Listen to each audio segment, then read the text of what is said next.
Сейчас покажу вам по... Ой, что-то не то пошло. Сейчас, подождите. Сейчас будет. Тоже не то.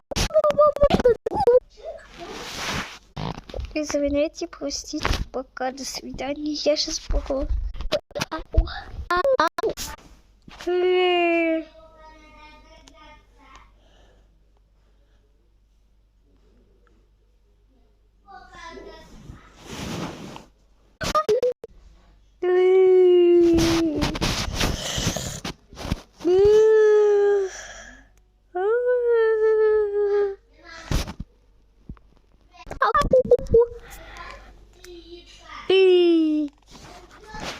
Поставьте мне лайк. Это вот третье видео. У меня нету канала. Жаль.